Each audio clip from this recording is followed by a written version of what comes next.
We lighten up the morning, 6 a.m. to 10 a.m. Doing it. OMG in the morning. The Cuban Cutlass. Part of OMG in the morning. Boom 1069. So we've got the Cuban Cutlass, and let's hear what he's. You want to hear some good news, buddy? Let's hear his good news, according to him. I am a subscriber to The Economist magazine, right? And every morning they send you a little blurb called Economist Espresso. Sort of tell you what, the highlights of the magazine, if you like, that they're working on. Okay. I'm not going to read the bad news about America's death toll passing 3,000. Johnson & Johnson. You know Johnson & Johnson, right? Yeah. The family company, right? A gigantic billion-dollar company. Whatever. Said it was developing a potential vaccine against COVID-19 that could be available early next year. The pharmaceutical giant is one of several working on a vaccine. Said it and the federal government were investing more than $1 billion in its development. Johnson said the vaccine would be sold on a not-for-profit basis during the pandemic. Wouldn't you think that's good news?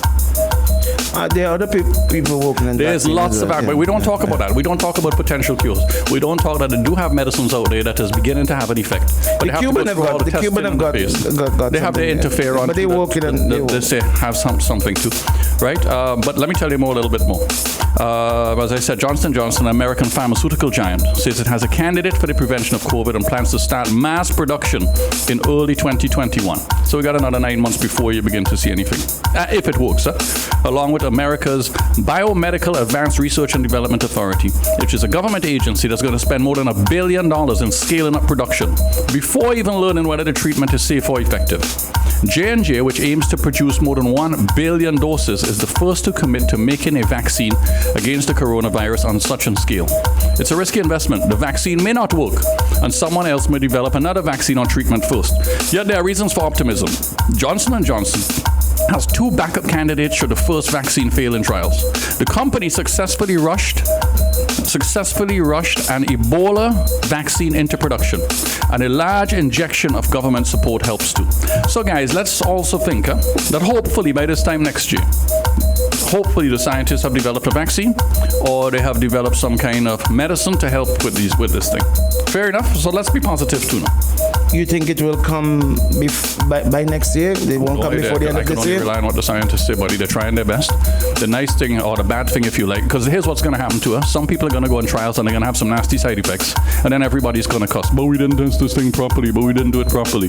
So you can't win in those situations, Isn't there one already being tested in the USA? There is some already being tested. There are combinations of medicines already being tested because Donald is fast-tracking the process. You know Donald, who you hate so much? You know my friend Donald? Donald. Yes. The one you dislike so much. Yes. Right, yes. So they're fast-tracking processes. They're doing lots of work. I'll tell you something. If no dime, not a single cent will be spared in the effort to find a cure or vaccine for this thing. More than anything else before, including Ebola. And they found a vaccine pretty quickly for Ebola too. And Ebola wasn't as wide. And Ebola wasn't anywhere near as widespread as this. So the question then is, of course, who's going to make the money out of this vaccine? Who's going to get money from it, right? Which is always a headache. Do you at any time wonder if these viruses are brought about so that the pharmaceutical companies can make tonload of money? I saw a thing on...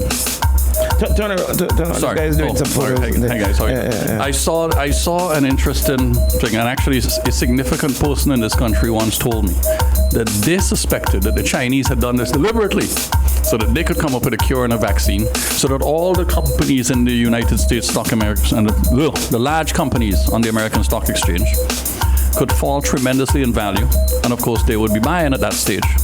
Warren Buffett, the world's greatest known investor, has 4 rules for investing. One of the first one says, be courageous when others are fearful. In other words, and he then went on to say, one of the commentators on the television said, look at Hilton Hotels, huge hotel chain. They've gone from $150 a share to less than 20. He said, if you had cash, what do you think I'd be doing now? I'd be buying now, because are they really going to go under? Highly unlikely. The government are going to bail them out at some point. When things turn around, they're going to make us. So this is how the rich get richer, buddy. Right? The rich get richer because if they have cash, this is the time they're all busy buying now. Right? And buying these solid companies, American Airlines, the government is going to have to bail them out. You can't allow your most massive airlines, British Airways, Virgin, you can't allow these massive airlines to go under, because that's the backbone of your economy. You think tourism is big here. It's also huge in the United Kingdom. Absolutely gigantic, right? What do you think is going to happen to Liat? They've been struggling. Boy, we have real problems. Liat now apparently are only flying basically, I think, 3 routes. St. Vincent, one flight Barbados, one flight per day here, but I think they're also doing one to U.S. Virgin Islands, I think, once a day or something. Not from here, but in different routes. But that's about it, What happens to all those pilot salaries? Think about that. Think about all the engineers and the mechanics who service these planes. What happens to all of them? And of course, when that spills on to they can't pay the mortgage, the rent, etc. And then you say, okay, well, the government has agreed a moratorium with the banks. But a moratorium. Yes, I want to talk about that. Because I got some information with regards to the moratorium with the banks. Yes. Persons were of the opinion that you were just going to pause your loans. Yes. The banks were just going to pause your loans. Yes. And that was it. But apparently, you've got the interest. Right. Correct. And the principal. Correct. To be paid still. Correct.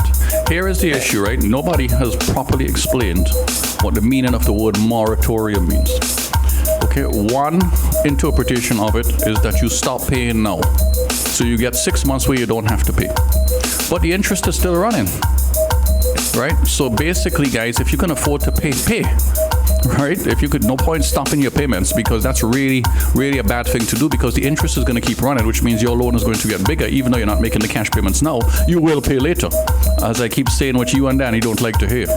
No such thing as a free lunch. Somebody's got to pay. And with regards to VINLEC and CWSA, yes. What is happening there? Would you still have to make the payments? Because if you're not paying now, there are persons who will be happy. Somebody phones me. There are persons who will be happy that they don't have to pay their electricity bill now and their CWSA bill. But when you start paying, how is it going to work? That, to be honest with you, I'm not 100% sure. I have the Prime Minister's speech here in front of me. Right. So we can get to that later point by point in terms of, I know what he's said, I believe, is that CWSA and VINLEC are not going to cut anybody off for the next few months. Right. So if you don't pay your bill, they're not going to cut you off. But you're still going to have to make the payment. You should pay your bill at some point, right? Yeah. It's not like if they're going to just waive it. It's not that they're just going to waive it and say, you could have free electricity and free water for the next 2 or 3 months, right? That my understanding is not happening. If I could find that's the health dimension there. If I can find the part where he actually is speaking about economic stimulus, which we'll get to. What are all those yellow things you've got? Highlights, buddy. I highlight. What are these? I read the highlights. Okay, what are those? What are those? The expenditure. Well, we'll get to that in a minute. Okay. But I'd just like to find the specific. These are things you highlighted? Yes. Why, you think somebody else highlighted? No, but why you highlighted them? Because these are what I regard jump out points as jump out points and things we may want to discuss. Okay, here. so let's go. So I mean, if you want to start, I mean, what I was going to do is take them one at a time. Huh? Okay, well, let's start from the front. CWSA and VINLEC. Let me start. This is point number 2 on page 21 of his speech, right? VINLEC and CWSA have agreed not to disconnect any customer who is currently not in arrears for more than 2 months for a period of 3 months. So basically, if you're in a raise already, sorry guys, you got to catch up and do what you have to do. Oh, so it's not for everybody at this point. It's not. You have to be compliant. You have to be current. Right? You have to be compliant. Any indebtedness on those bills after this 3-month moratorium period will be paid on an agreed incremental basis up to 2 years. So what they're saying is, if you don't pay for the next 2 or 3 months, they're going to find a way to spread it out for over the next 2 years. Okay, so it's not just for everybody. Well, apparently it is. It is. No, but what it's saying here is who is currently not in arrears for more than 2 months. So you have to be reasonably up to date, is what they're saying. If you didn't pay a bill last month, you can still do it. But if you didn't pay a bill for the last 3 months, sorry guys, pay a bill. Okay, what about persons who are disconnected? Especially with CWS. Who have been disconnected already? Disconnected. I don't see there's any specific mention of that. I don't see there's any specific. But if you're already disconnected, that means you haven't been paying your bills. Right, and these are the people you don't think that would need the help to get the water. Does somebody have to pay at some point or not? Yeah, but I'm saying it's easy to keep saying these things, but you can't give away every. No, but hold on. Last month they didn't pay their bill. There was no issue at this time last month. There was no major issue. There were no major layoffs. There was no things over the world was ticking along reasonably okay. And they were not paying their bills. The bracket so you want now to turn their bill on? No, hold on. The bracket of persons who we should be most concerned about are the poor Yes. poor class of people. Right. Uh-huh. These are the ones who may need to constantly wash their hands. Yes, correct. Right? Because their ability to let me be careful how I say it. Go ahead. No, Dan is opening now. It's like, what the hell are you going with this? Yeah, these are the ones who we want to constantly wash their hands and be conscious about their sanitation. Not sure why you want them to be any more conscious than people who have a good income. No, because what? They don't have the ability to buy these Sanitizer? things. Yes, Okay. on a constant basis, like you and I or Dan will be. Correct. Okay. Right, so we need them to wash their hands constantly. Don't. Yes, that's a good idea. So what do we do about them? If they're not connected at this point, Right. so should we not care about them? Bing, once again, right? You like to always take the populist route. You're a lot like Donald Trump, You always, take the populist route. It's not a about what populist appeals route. to I'm people. practical. I'm being practical here. Well, let's also be practical. These people, let me tell you something first of all in this country. I was a member of Prospect Racket Club, which you'll be vaguely familiar with, for many, many years ago, Bing. And I remember that time the owner of the club used to get so frustrated because people weren't paying their bills. So she used to at one point, she actually put a list up publicly of the people who are not paying their bills. In this country, Bing, the problem with people who don't pay their bills is generally not poor people. Poor people tend to live within their means and they tend to pay their bills. The vast, vast majority of poor people. That's not the issue. The issue tends to be those who want to live above their means. So you want to tell me the people who are disconnected from having Bing, how many water? people are disconnected now? I'm sure. We don't know, but I'm sure that there are people out there who don't have water. I'm sure that they are. Right. So you want to tell me that these people who don't have water, they have the ability to pay, but they prefer to buy other things?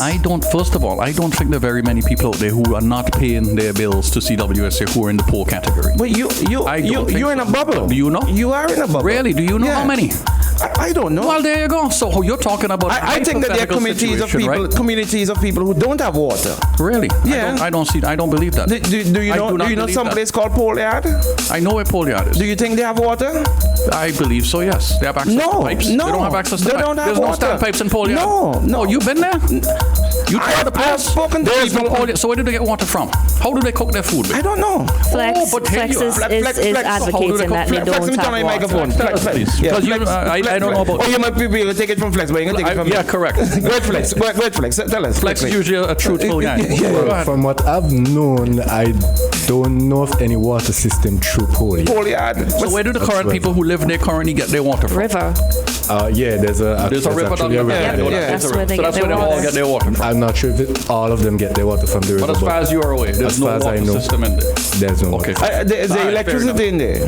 There's some people with electricity, I think. Okay, cool. All right. I'm not fully sure. I can't give that information. That's but fair enough. That's fair enough. None of us here really know. That's a fact, right? Someone on WhatsApp saying that Polyard has a standpipe. Okay, there you go. So the reality is there is access So to water. you're happy with that? Then what do you want to do? You see, here you are once again stirring. No, I am not what? stirring the pot. You tell me what you want. I am trying do you to want say, the CWSA? when we speak about people, right? Yes. When the Prime Minister Here came we out go. and he spoke, here we go. Yeah, Doc. here we go. Go ahead. It's now Go ahead, time for let's Mr. jump in Weeks, people. It's now time for Mr. Weeks. Can we get Mr. Weeks in, please, to save the Why are day? you always afraid to fight up with me? Because I'm not in the mood this morning. You want CWSA to go into Polyard, Listen to connect me. water, Why would everybody house and give them free access to water. Why would the Prime Minister say he wants to give a moratorium on persons who do not have water? With regards to their water bill, why? He didn't say they did not. What do you mean why? And they will not be disconnected. Because he's saying if you now lose your job, if you now go through hard times as a result of the COVID-19, guess what? I'm going to help you. Listen, we got Mr. Weeks on the line. Your fellow brethren. Mr. Weeks, good morning. Maybe he might be able to tell us if they got water in Polyard. Good morning, Mr. Weeks. Good morning, Mr. Joachim. Good morning, Mr. Weeks. How are you? Now this is saying good morning to you and I. Yeah? Okay. But Mr. Weeks, I got your back, buddy. Don't worry with this idiot. Hold on, Mr. Weeks. Let me put on the headphones because I know it's he you want to speak to, not us. Lord have mercy. Yeah. Yes, Bing. So, I mean, hang on. Just plug it in the microphone. People on WhatsApp, are they cursing him down or are they cursing me? Which one? I prefer They're the not cursing. cursing. Go ahead. Or they're not cursing? Yes. Go Yeah. ahead. Go ahead, Mr. Weeks. Good morning. Stephen, You hear me? The volume? Stephen wasn't there, you know. I would have been tempted to say I'm nice, great. And wonderful. Sometimes it's hard to tell the difference. isn't I it? will never believe that. Ransford, isn't it hard to tell the difference sometimes? Even remember we have SARS, and now we have SARS too. That's true. When you look at the virus and it resembles SARS, you call it SARS too. Yeah. So I really was tempted to say I'm nice, great, and wonderful. So you realize what he's saying there. No, what you're saying is Bing is nice too. Bing, you're a nice fella, aren't you? Well, Nice too. they said that my radio station is NDP arm of the NDP. Okay, So that's all right. Fair enough. Are you getting paid by the NDP? No. Oh. Well, I'm getting paid for a program that the NDP do every Wednesday. Why are you so defensive? But you asked me a question. Don't you find he's been very defensive? Wait, blood. You asked me a question. Do you want me to answer? Lansford, would you please help the situation, please? I'll Thank put the you. cameras in here. Stephen, Yes, my friend. I have had Bing figured out, eh? Uh-huh. Bing is playing like a shilling. You have big people. Bing, boy. Take your abuse, buddy. Take your abuse. Can't wait to Jerry. Jerry, back up. Call him back up, Jerry. Back up, Jerry. He's calling for help. He can't take the blows today. Back up. The error you made is that you conducted your negotiations in public. What negotiations? With whom? All right. That's all right. I will be happy. Some serious blows you get in there, buddy. Mr. Weeks, You're being accused of having sold out to the Mr. Weeks, NDP. Have you done that? Stephen, I'll be happy to conduct also my negotiation with the ULP in public as well. I will be happy to sell Thursdays to the ULP. Really? Yes. What have you sold to the NDP? Wednesdays. So Thursdays are available. Every other Wednesday. Every other Wednesday. Yes. At what time? From 8 to 8:30. Lansford, let's speak to your ULP buddies, buddy. I think you forget a little something there, man. You should Come on, come and host the man. show. Come on, man. Come on, help out the situation, man. Bing, I want you to talk about the Somebody had one giving a feedback. Is it Stevens? Yeah, okay. Go ahead, Mr. Reed. Sorry. people who run small businesses in this country are suffering from this coronavirus. People who run big businesses too. You see, you continue to set me up as though I come on here as a mouthpiece of you. I want to tell you something, Bing. Main thing from my end, my selfish end, that I have in this country at this point in time. You see, people like Stephen. I know Stephen Jennifer don't like to talk about his company, but I'm not going to say anything adverse about his company this morning, so I'll take the liberty. Stephen work and get foreigners pay money to his company. That's true. And our government get a portion of that, and I get a transfer payment out of that every month. Right. I want people like Stephen continue to bring money into this country. And Stephen can't bring money into this country if we simply close down everything at the drop of a pin. Stephen can't bring money in this country if we attempt to use coronavirus to create a revolt against government. Stephen can't bring money in this country if we use morning radio that has evolved into information sessions for the society, for the community, internationally. But we continue to use it to make a man who cannot even convince the 6 persons he took to Parliament with him to support The nomination of a speaker. the nomination for Speaker. He as the leader has 6 persons with him in Parliament, and nominated somebody foolishly to become Speaker of the House, and he could not even get the 6 of them to support that nomination. And then you come here day after day trying to clean that up. Wait a minute. How am I trying to clean it up? That's what I was not aware of this situation. How have I said anything with regards to that to try and clean it up? And I am. You should not be aware, because at this time our focus should be elsewhere. Our focus should be trying to prevent the fear and panic that that our society is suffering, mainly based on what they see happening in Italy and in New York, when our circumstances are vastly different. Let us use our time and our energy to craft responses that are suited to our situation then. Let us use our airtime to advise people, not to say the poor people need to wash their hands more than the more affluent one who can buy sanitizer. Because the sanitizer is not better than washing your hands. Washing your hands should be first, whether you're rich or poor. Sanitizer should only be used when you don't have the opportunity to wash your hands. Lansford, all the scientists will tell you that soap is the much better thing to use than sanitizer. It's far more effective at killing the virus. Always in a position to wash your hands. That's a good point also. Mr. Weeks, you use a sanitizer. Why are we acting like this? You're reverse from reality. Of what?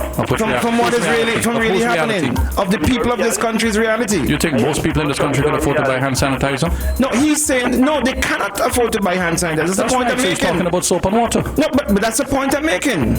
And he's saying that I am using this platform to talk about people who cannot afford to buy hand sanitizers. Yes. And what is wrong with that?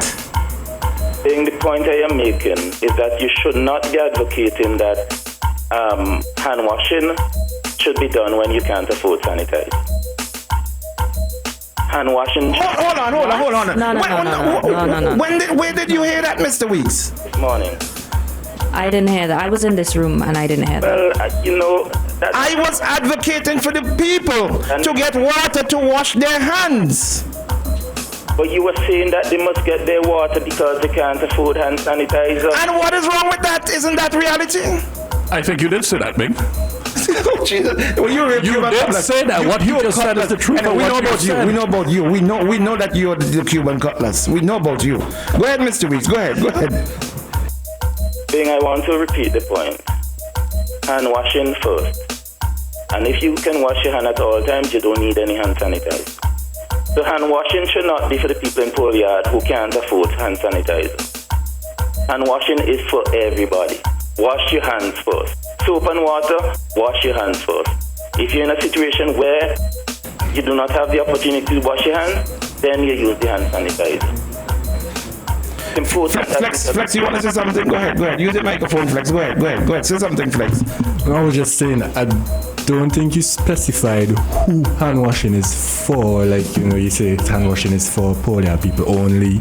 Because, I don't think he specified it's for them only. Yeah, but I think he sort of hinted that, Stephen, stop it. No, even you and I know communication is not for the sender, Communication is for the recipient. It's not. So I'm responsible for how you understand what I said. That's what you're saying. Responsibility. It is my responsibility. Communicate properly, Bing. You stop it, Stephen. You're just trying to stir trouble. That's your responsibility, Bing. Okay. So if you don't understand what I said, that's my responsibility. Hello? You're saying if you don't understand what I said, that is my responsibility. Bing, it is your responsibility if you're sending a message for me to get the right message as the sender of the community. So how everybody else, with the exception of Stephen, and I know Stephen understand what I said inside here. Knew what I said. How everybody else did it. Stephen took you up on the point, Bing. But you see, you live in a bubble. And your reality is different to mine. Let me turn on my microphone. All the deal with Weeks this morning. I done. You all deal with Weeks this morning, I'm speaking the truth, man. I know you say that. Even the new term that we learned recently from following the impeachment, I will yield back the rest of my time to you. I will continue to, when you're not there, I will continue. He loves to fight up, For the last 3 weeks, he been challenging me, come let we fight up. I told him I was on a different mission. I worked in the Ministry of Health, and I know how difficult it can be for the people to do their work if politics become part of the message. But every day I come here, he still wants to fight up. And he wants to use me as a straw man, as a representative of the ULP, set me up as a straw man. He come and he knock me down every day, and then he take voice notes. He doing them randomly, you know. But every morning he would take out the one from MacArthur. Sometimes he go back 2 days to get the one from MacArthur. Is that true? Are you doing that? It's a good thing I'm not in here alone. No, it's a good thing I'm not in here alone. You go back 2 days. I also control the WhatsApp, and I definitely don't do that. Yeah, but you're a friend of Bing, so I wouldn't be surprised if you stop it. You'd relax. Mr. Weeks, I love you, my brother. I love you too, Bing. As your leader would say, I love you. I love you. I love you, my Grant is comrade. the one who has that right. You can't say that. Okay. Grant has that It's a redskin thing. It's a redskin thing. It's a redskin thing. I love you, my comrade. Bing, I love you too. On an appropriate time, when you don't have Bakitov in the studio, I will deal with you. I know, Bing. I will deal with you. And I got you back, buddy. I will fix it. Yeah. I know. Bing, I don't figure you out. Okay. Well, we'll fight up. We'll have a real fight up. Can I yield back my time, the rest of my time? I will. Yeah. Have a good day, Mr. Weeks. Thank you very much. That was Mr. Weeks, the controversial Mr. Lance for the Weeks. Why is it Here's controversial? Emmanuel for almost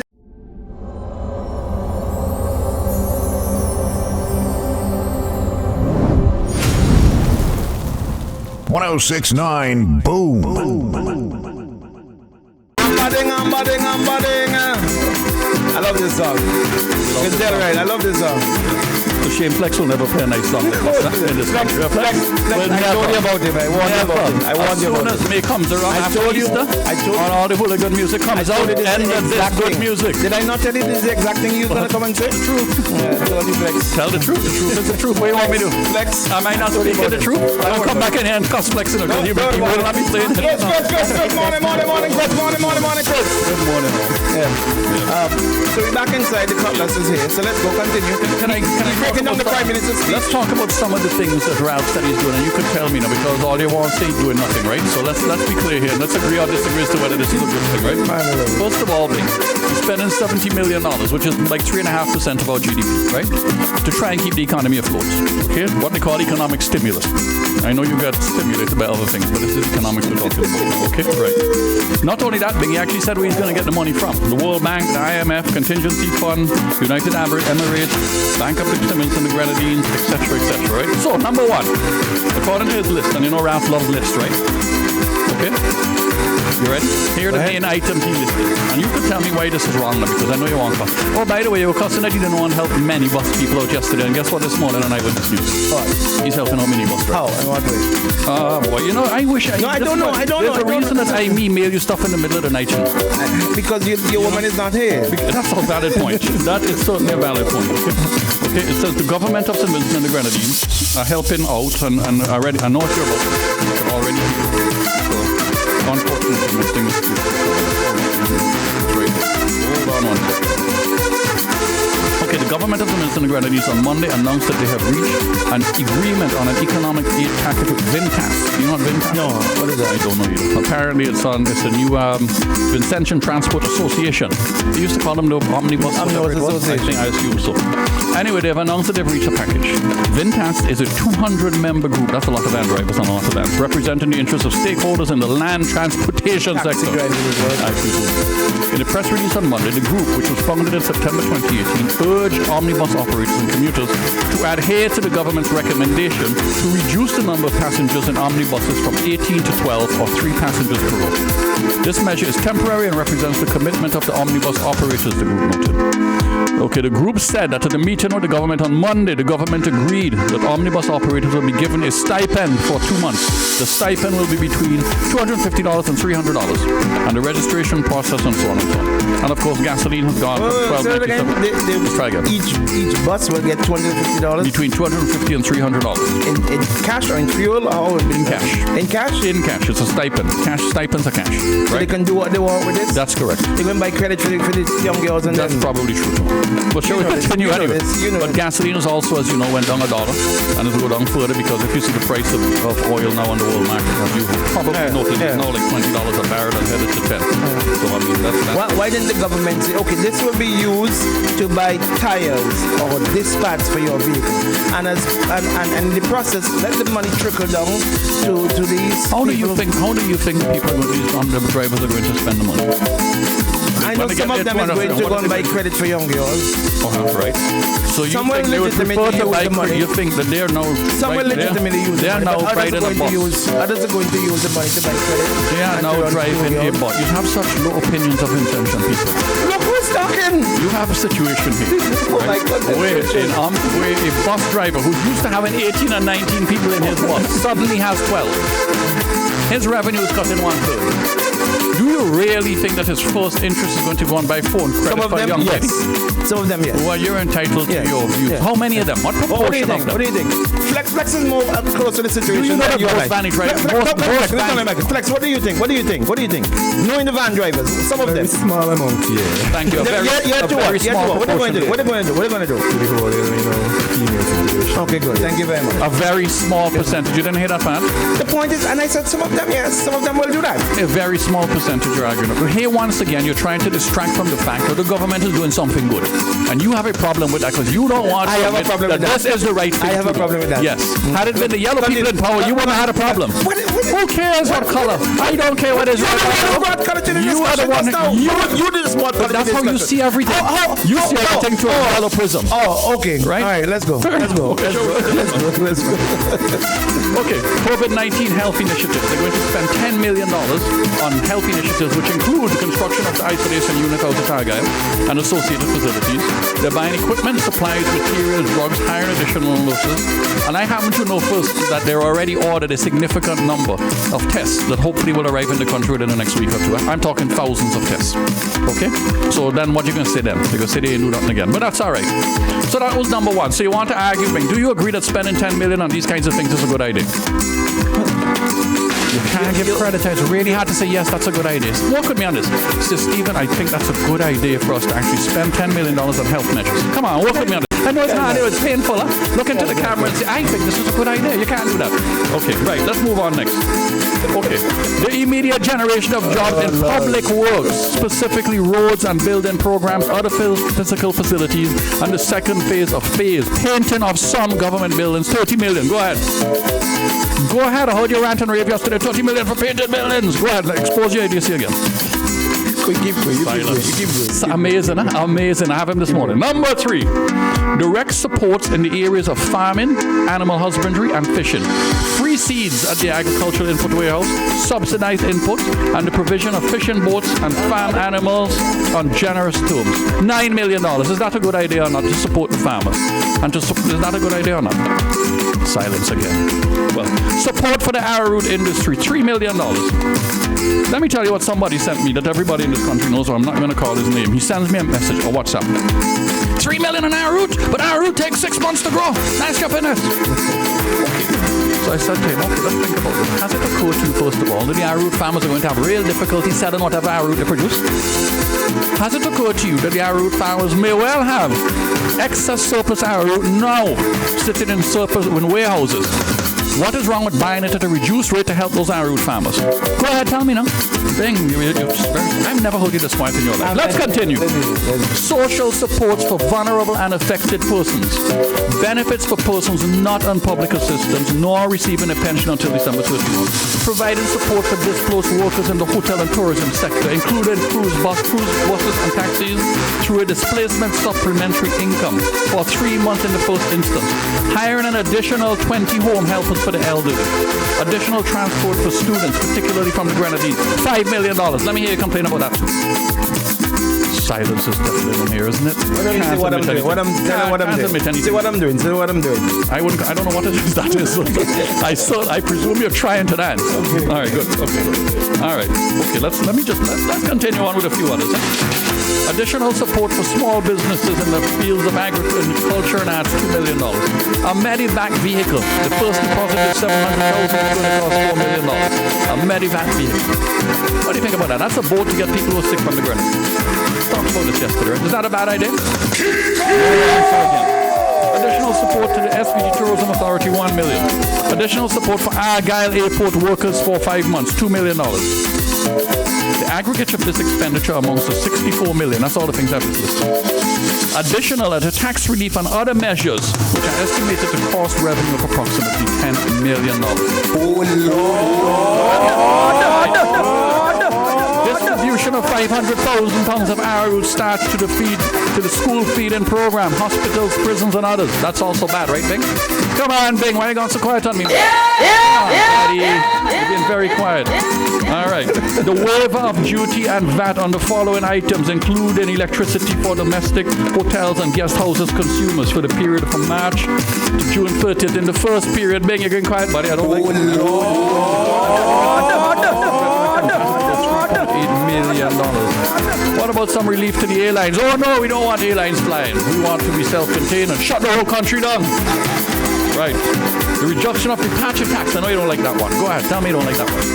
I know you don't like departure tax. Departure tax is going to be reduced from $40 to $20. I came up here to fight up with you and you've gone dumb. You look like you've gone dumb now. The banks, credit unions, and other financial institutions have agreed to provide a 6-month moratorium on the payment of principal and interest on home mortgages, business loans, personal consumer loans, and credit cards. If you could pay your bill, pay it. Because if not, you still have to pay the interest later. So don't be silly here, guys. If you can afford to pay it and you still have a job, pay your mortgage and pay your loans. Okay, this does not mean you're getting off scot-free.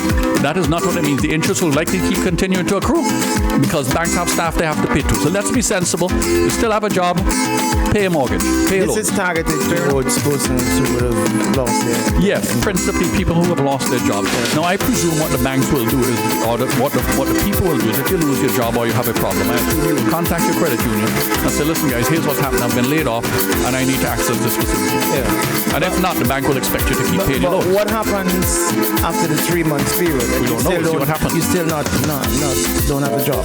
I presume that we will look at it right now. Right now, Big, nobody knows what's going to happen in the next 2 to 3 months, never mind a year. Everybody's guessing. Right? Your guess is as good as mine. We already went to CWSA and been like one, right? And what's your position on it? On the CWSA and been like? Good thing. Listen, right? You will be coming here and criticize Ralph on staff and criticize Ralph. I have disagreed vehemently with Ralph and Sutton. No, I'm saying that. But what I'm saying regarding CWSA, which we just spoke over landscape. I think that's a good thing. I think it is a good thing to give people a break. If you suddenly lose your job through no fault of your own, I think it's terrific that the government is trying to help. It's a good thing to do, right? And the problem is people are not talking enough about this because they're seeing everything through a political lens. So in other words, if you happen to be a UL Plus supporter, everything Ralph does is great. If you happen to be an ND supporter, you can't do nothing right. I mean, we have successfully divided this country into these 2 tribal camps. And it really is obscene and disgusting, and the country ain't going nowhere as long as this continues, right? It's not going to happen. You and I both know this, right? So, anyway, telecom companies are being asked to provide appropriate relief for hotels and businesses. So basically, just principally, I think applies to Flow because they're doing the cable outlets and so on too. They're going to give substantial discounts, I'm told, to hotels and so on to keep them afloat, right? Several hotels in this country are already closed. That means a lot of people are out of jobs. It means they have no income coming in, and I happen to think it's a good thing to try and help provide some sort of income to them. Special subsidies on animal feed. The NIS are going to give a prepayment to pensioners, right, to try and help them up front, so that you upfront costs, like if they want to go and stock up and so on, as other people do.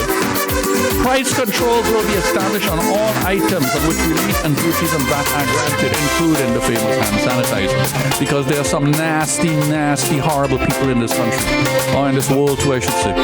Nasty, horrible people who take advantage of people when you're in a very bad situation. There is no justification to increase the price of hand sanitizer from $8 to $20. It is a disgrace. They should be put in jail for that kind of disgraceful behavior. All right? So they're going to establish price controls on those if people see price out. Here's another one, Bing. The Department of Inland Revenue has decided to provide certain extensions of deadlines for citizens to file their income tax returns and for payment of motor vehicle licenses. I don't know how they're going to do that one. Well, they've given an extension. So if I'm riding a vehicle and it expires in February, you gotta. In April, sorry, my vehicle, so I'm driving an expired license. I'm okay with that. No? Yeah. Okay, You've got an additional period of time to pay. That's what. And that's a good thing. Yes. Wow! I got him to say a positive thing. I feel great. I've accomplished something amazing here today. Right? I'm taking advantage of it right now. Often that this happens, you know. Right? We gotta get some feedback from the public who will be sending messages and I think it's time to hear some of that. So there you go. You've heard some of the things that have been done. If you disagree with any of them, let's hear about it. If you happen to agree. Good morning. Put on your headphone. Good morning, Bing. Good morning. Good morning, DJ Flex. Good morning, Daniel. And special good morning to Mr. Stephen Joker. Special. I like being special. Thank you. No, mister. You come tomorrow morning. He's a completely different person. Is in no way, shape, or form directed to Mr. Weeks. Good morning, Mr. Weeks. It's good to know that at least in some small way I'm being acknowledged. At least I know that I am not speaking esoterically. This voice note is specifically from Mr. Jokum. I did not get all of the program yesterday. I got up about 9:30 and I only got the last half an hour of the program. And there's something that you said yesterday that jumped out at me, especially as it relates to the elderly. Now, your position seems to be in line with the Lieutenant Governor of Texas, Dan Patrick, who said that he himself, and he is pretty sure that there are many elderly people around the country here in the United States who are willing to sacrifice themselves in order to keep the economy open so that their children and grandchildren can continue to prosper. Okay. Now, the question is, who determines whether or not our elderly can become sacrificial lambs on the altar of continued economic progress? Do we or do they? Now, if we become God, if we get to that level of biological determinism, I fear that we tread too closely to us acting or becoming like fascists. And Stephen, you know that fascism embraces the idea of social Darwinism, survival of the fittest. Reality of life. Is that where we want to be as a nation, as a people? After all, we live in a democracy. And since the dawn of democracy, we have all fought tooth and nail to protect the most vulnerable in our society. In the context of COVID-19, the most vulnerable are our elderly. Ironically, yesterday, I was watching ABC because I love to watch Jeopardy in the evening. Good show. And during one of the breaks, an ad came in where they were talking about doing what we must do as the younger generation to protect the most vulnerable, the elderly, social distancing, and so on and so forth. And the point that they were trying to make is that these folks made such huge sacrifices for us in the past that we owe them at least to make this sacrifice in order to protect them and preserve their lives. Ironically also, we have to understand that some of these elderly people, some of our elderly people, they fought for us in places like Vietnam and in World War II, where they defeated fascism in Europe. So I believe that we need to strike a balance. We need to find a way to protect all, including our elderly. I have an elderly grandmother. I would never even consider sacrificing her on the altar of continued economic progress. We can all fix the economy after we defeated COVID-19. And that's the frame of mind that we should operate under. Your response? He is entitled to his opinion. He clearly did not listen to most of the show yesterday. That is not what I said. What did you think? My point here is that there is a cost to be paid, and we should be conscious of that cost. He is happy to pay the cost. That's his price. My point is society should be fully aware of what it is we are doing and not pretend that this is coming for free. You want to shut down borders. You want to shut down everything. What happens next? Who's paying the price? Let's talk about his grandmother, his elderly grandmother who he loves so much, which is fair and reasonable. I have a father. If you didn't hear me yesterday, I have an 80-year-old father still. Unlike you, I am prepared to sacrifice my father for the future of my children. He has lived his life. He's had a good life. My children have had no life and no shot. I think we cheapen things when we put it down to economic progress. Hold on. It's not about economic progress. When you shut everything down, there's going to be poor people who are going to be hurt. There's going to be poor people who can't afford to buy their medicines, who can't afford to buy food, whose children are going to suffer. Economic progress is not something, it makes it sound cheap.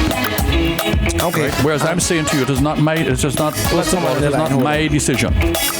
It is simply saying to you that there is a cost and be aware of it. Society has decided to pay that price now. It doesn't mean society will not change their mind in 6 months. Take a pin. Caller, speak to the Cutlass. Hey,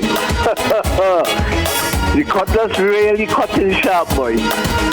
But big up to MacArthur. I really love to hear that outstanding intention in terms of how he addresses, issues and how he speaks, Big up to you, MacArthur, if you're listening to me. This is Dave Roberts. All right, Dave, thank you. I didn't like... By the way, your girlfriend called my name. What did I do wrong yesterday? Your girlfriend, Miranda, I think it is. And said that Stephen was maybe leading me astray or something of the sort. But let me say this.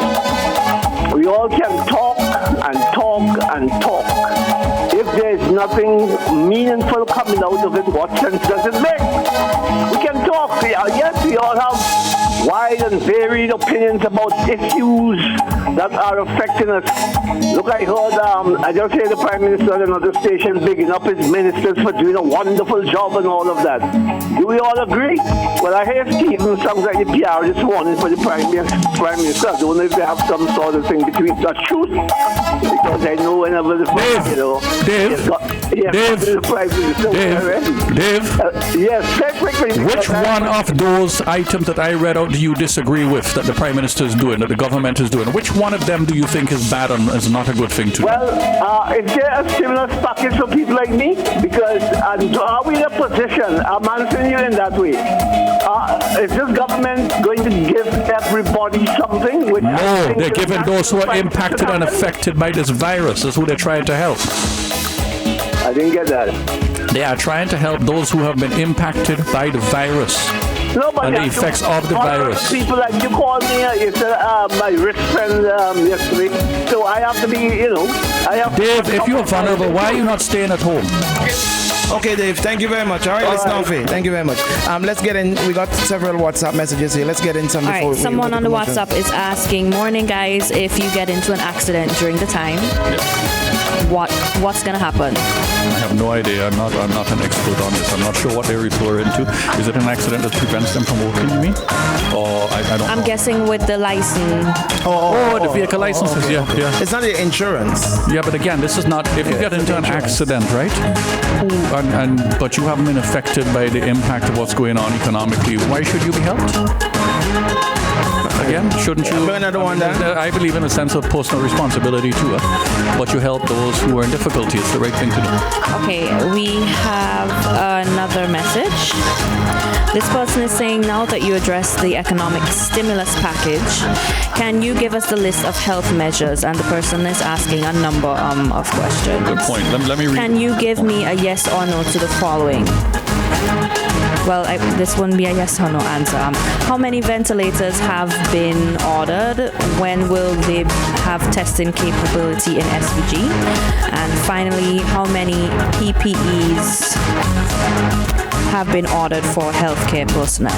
I can tell you because I am personally aware of what is being done to order test kits. Okay? Test kits have been ordered directly from China. I don't know when they will arrive. The payment has been made. I am not at liberty to disclose that yet. Okay? But you know. I know. I know how much, and it's a significant number. It should be more than adequate to meet our needs in the Grenadines. It is our hope that it will get here within the next 10 days. Right? So, I mean, everybody is doing their part, hopefully, including us in the private sector who are trying to help also. We don't need to be bigged up for it or whatever. It's the right thing to do. But since I mentioned about health measures, and first of all, again, guys, I am not a member of the ULP. I am not a member of the government. I am not a medical doctor, and I am not a scientist. I am a lowly accountant who happens to enjoy reading. Okay? Health dimensions. Let me tell you, I can read from his speech because I don't know. You'll have to ask him about some of those things. I don't know how many ventilators in the country. I think I heard Luke Brown say 6, but I could be wrong.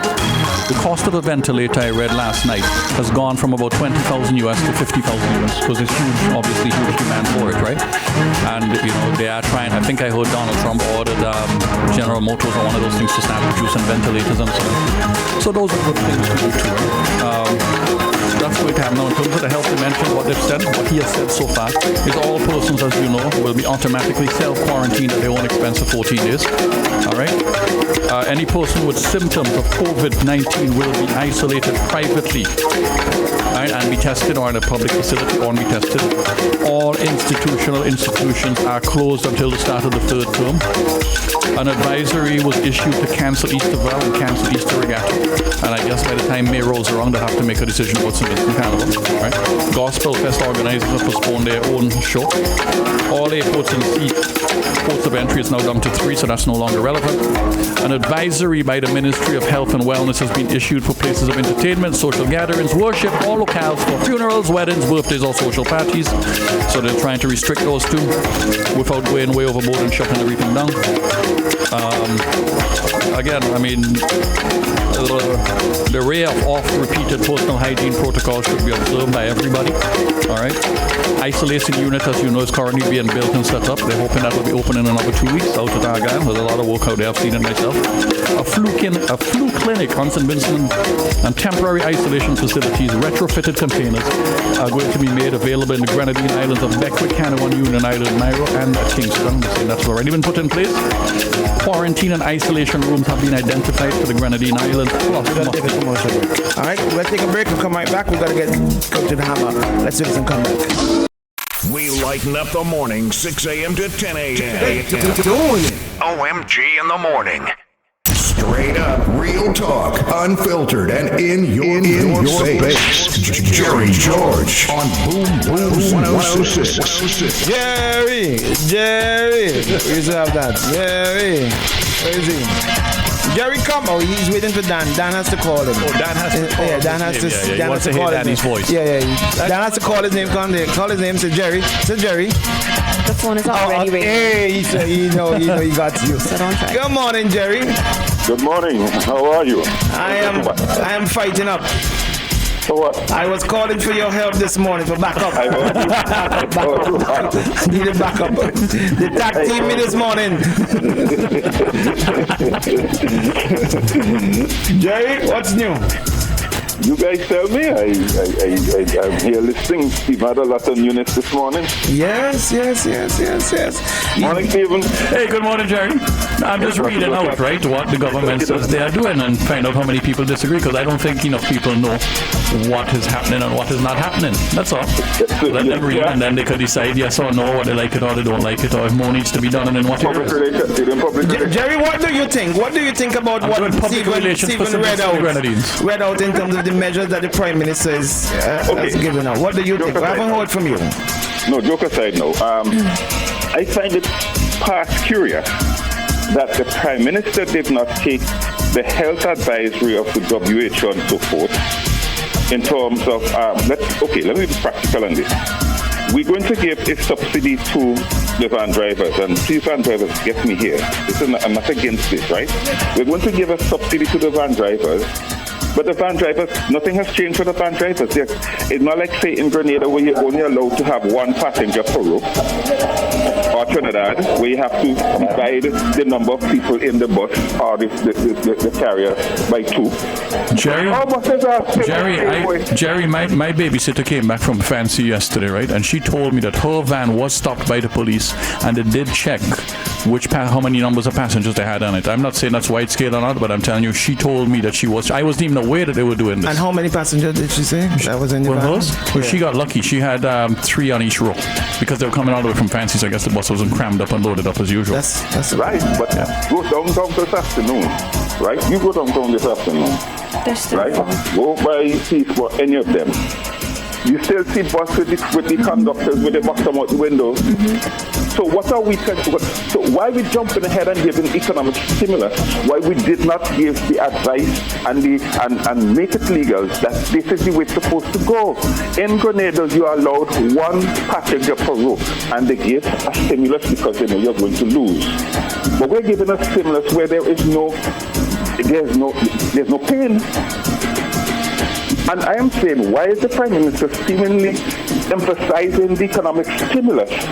Why he did not deal with the medical practicalities? St. Vincent and the Grenadines, we are only closed. The airport is now only closed because Carl has said we're not bringing in more passengers from the United States.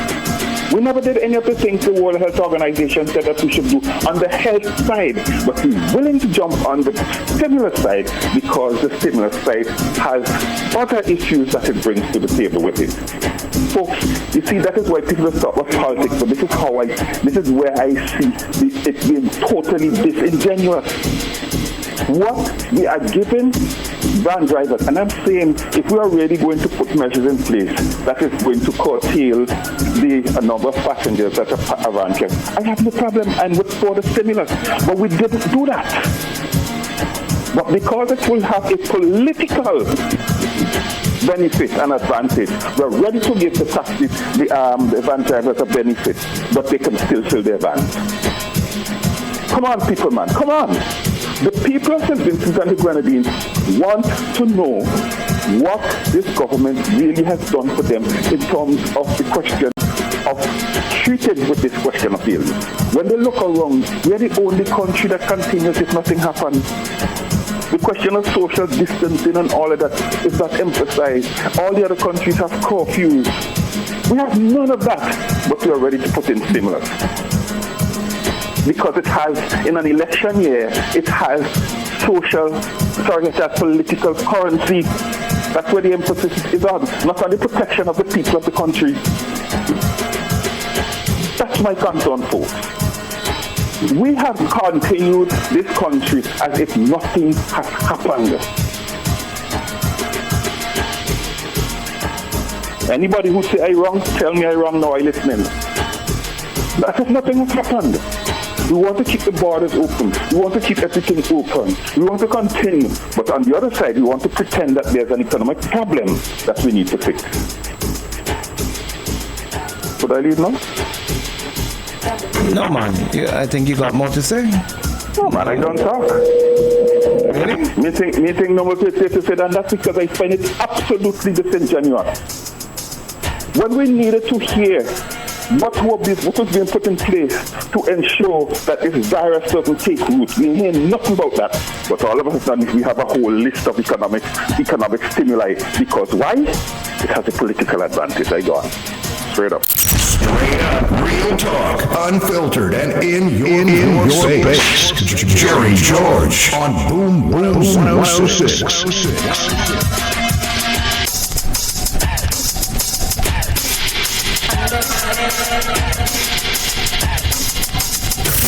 Both edges, the Cuban Cutlass.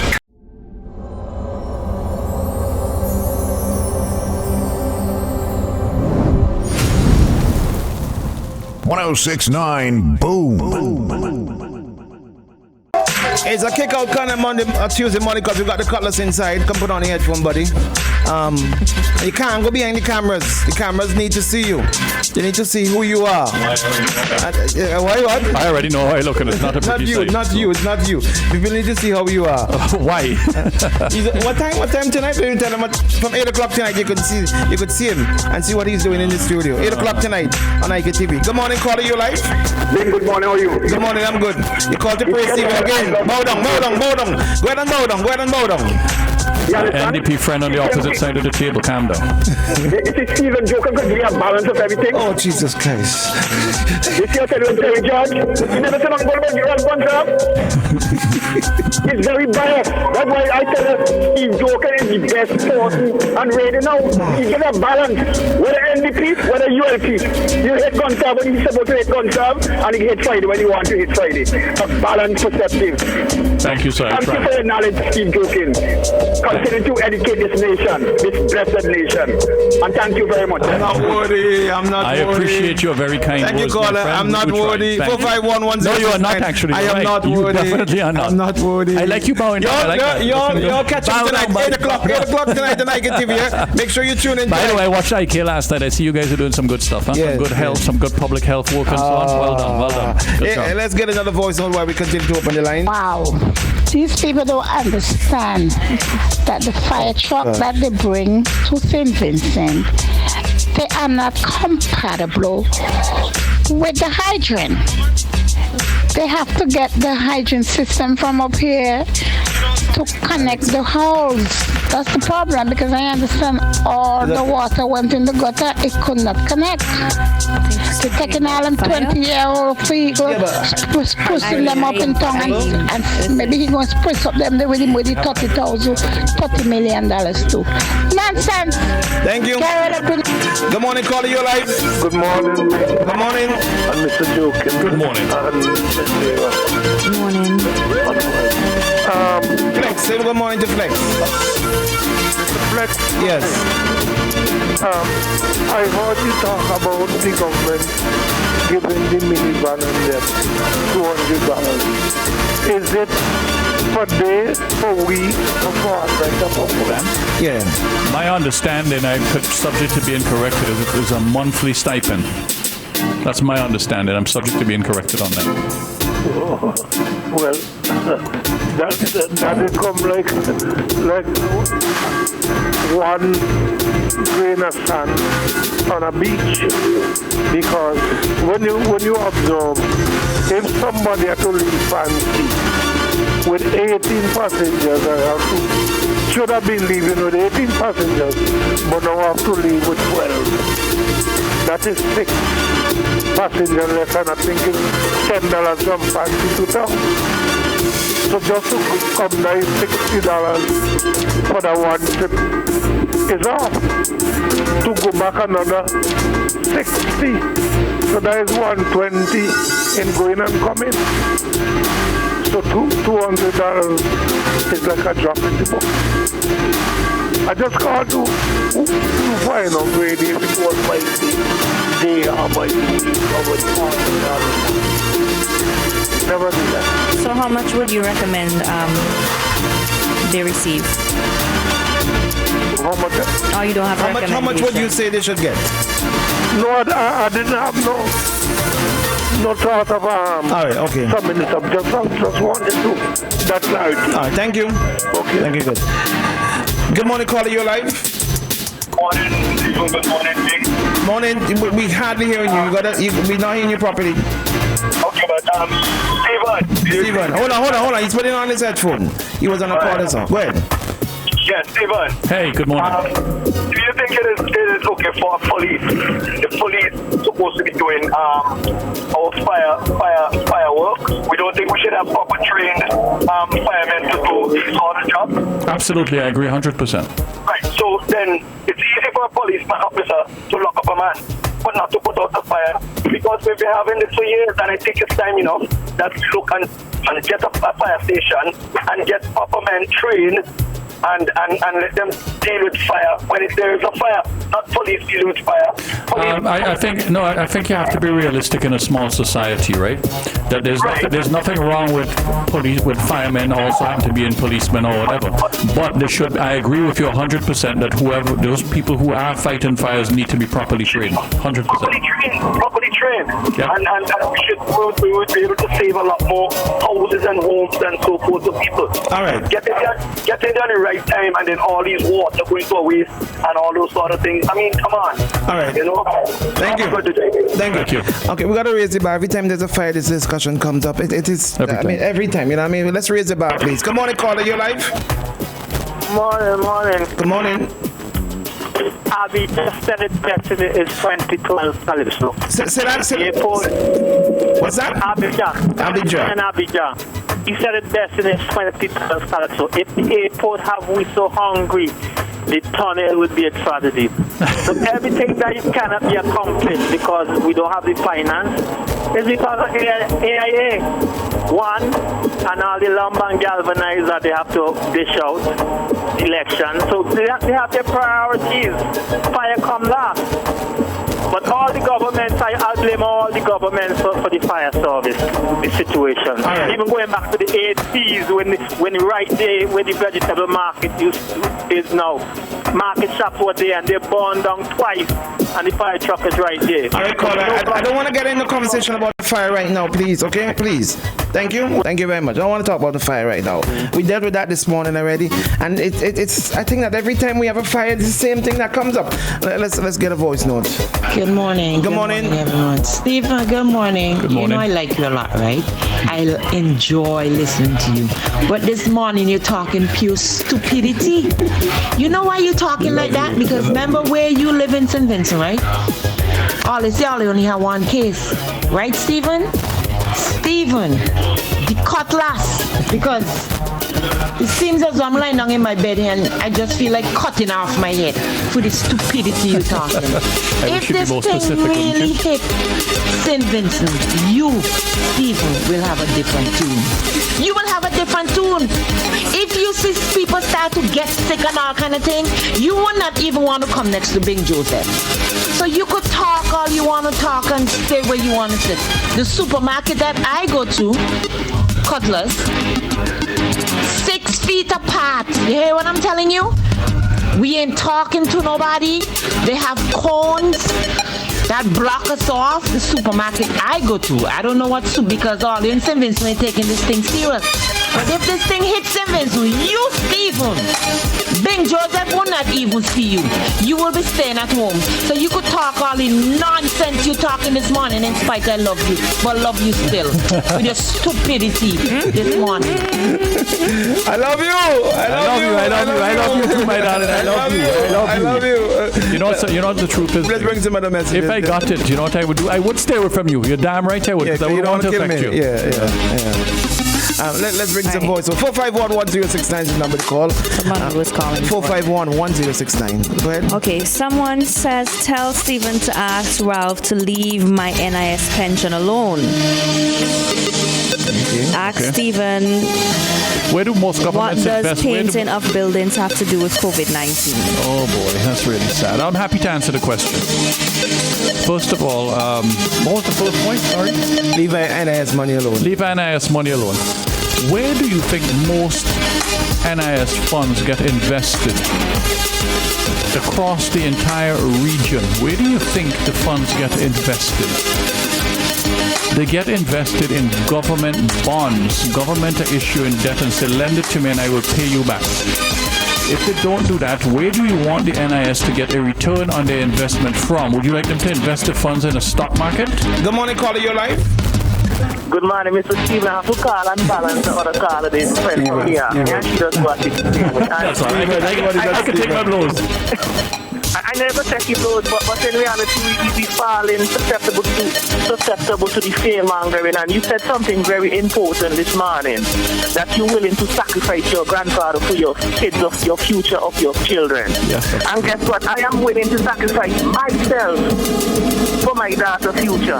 And we have to understand that's an act of nature. That's something we cannot change. But before I leave, I'm going to say this. A lot of us say, heaven is so amazing. And it's so better than earth. But we're fighting tooth and nail to go to heaven.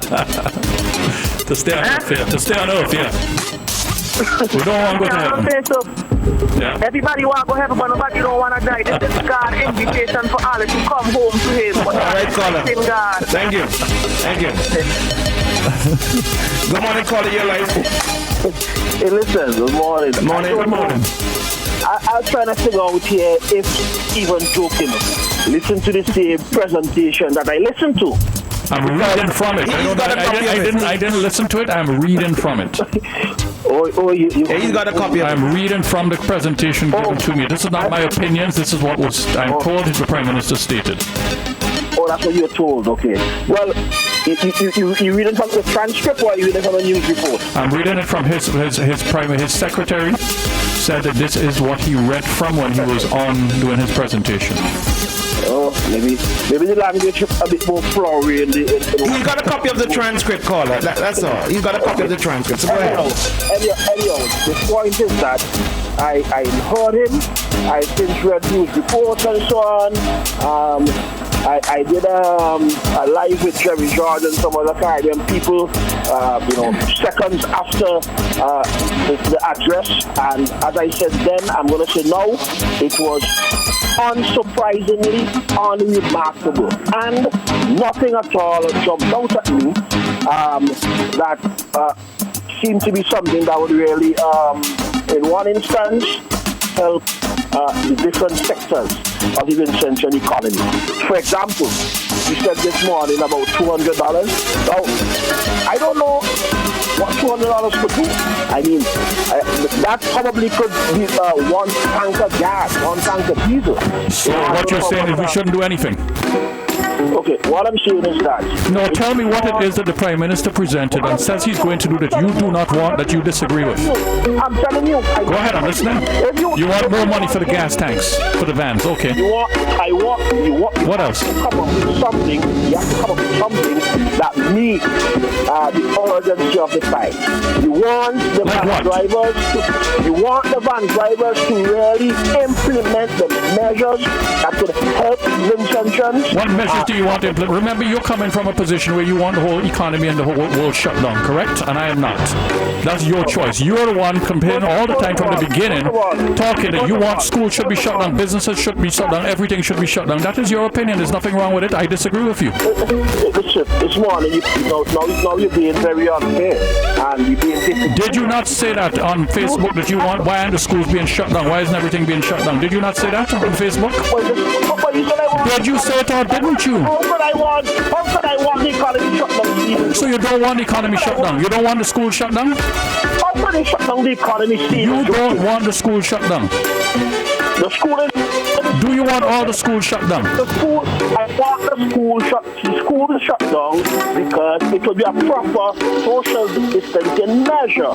Because but you're okay with the banks being open? The bank should stay open? Well, the bank is essential. The bank should stay open, okay, right? So all essential services should stay open in your view, but everything else should be shut down.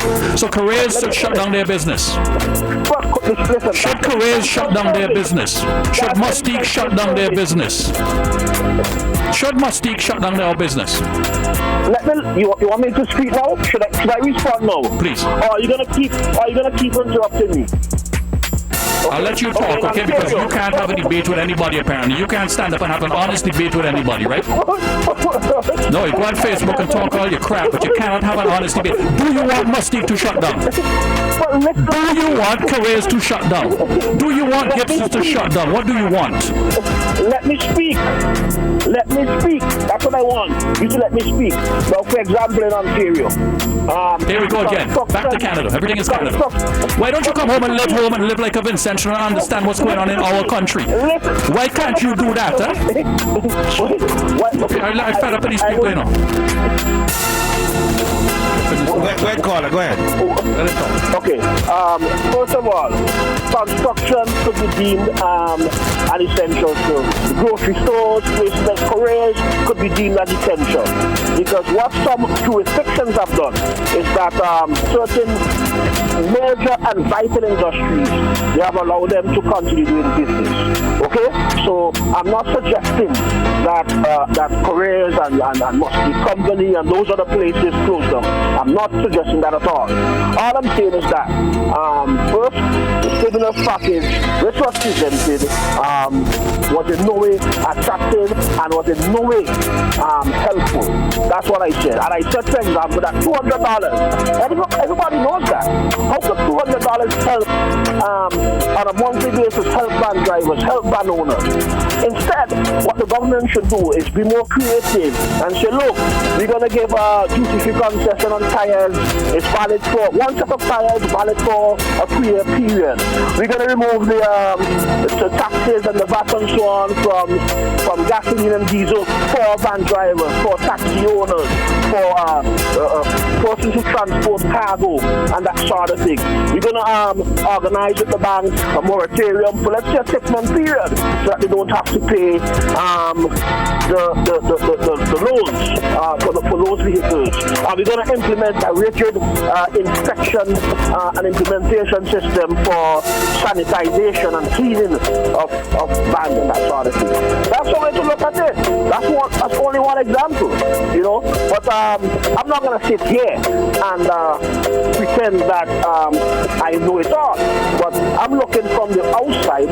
But I'm looking in my own environment and around the region, and I'm bringing to you a sort of comparative analysis of what's happening in St. Vincent, what's happening in the region.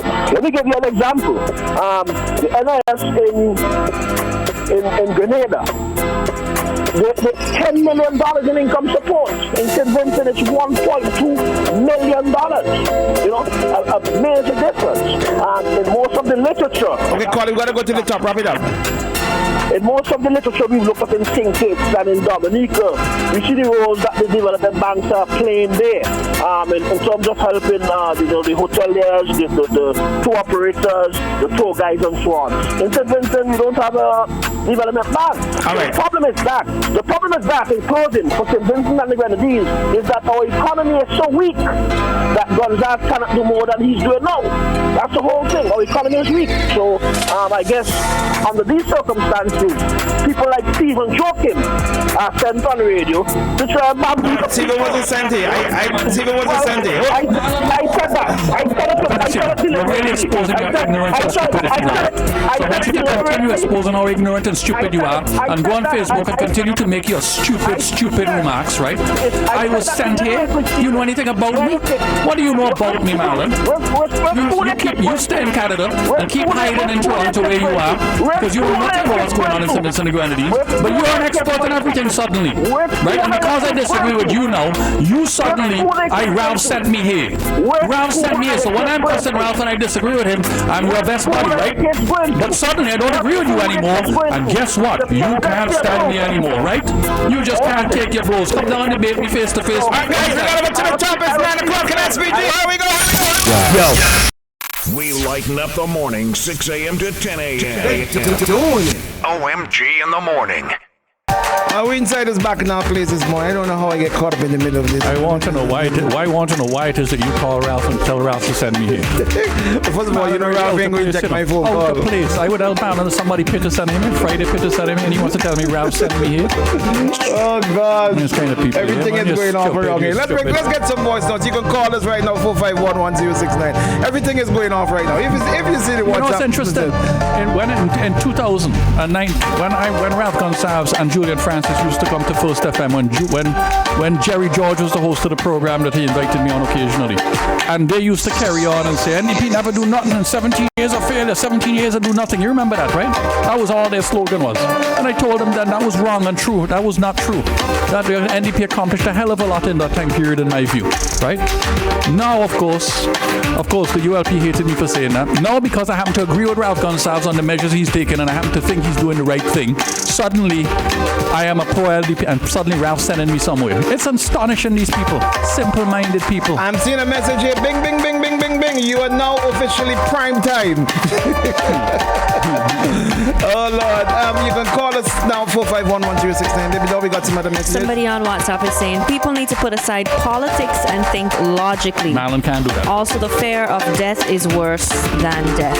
And I can't repeat to everybody. The reality is that should the virus hit St. Vincent and Grenadines, we will have similar death rates that we've had everywhere else. 1% of people will die.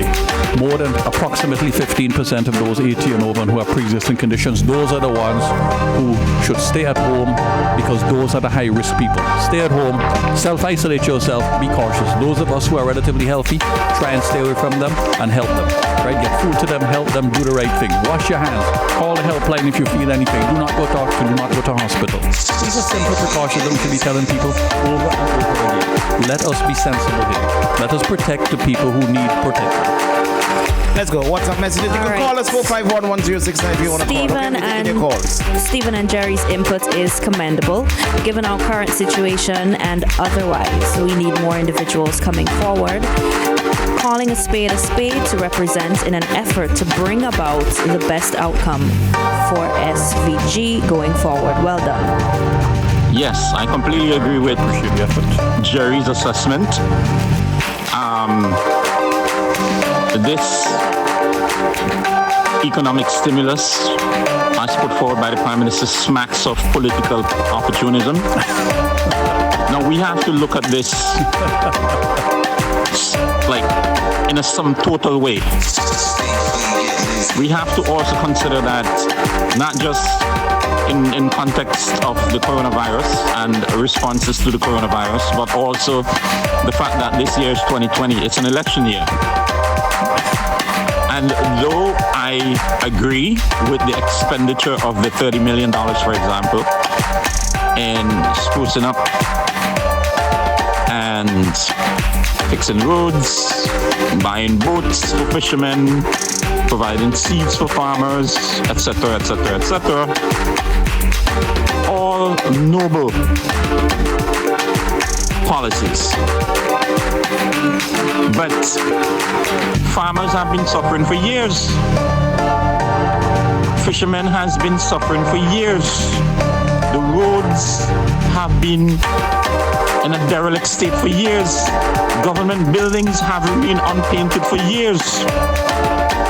Why now? Why now? As Jerry said, rightly said, we should be focusing on mitigating the spread of the coronavirus. Yes, job creation is an extraordinarily wonderful idea. But there is a time and a place. Prime Minister, we all know this. As I said before, the political opportunist. Good morning, caller, your life. Bing. Yes? This is Marlon. Hey, Marlon. You call back? No. Yes, I call back.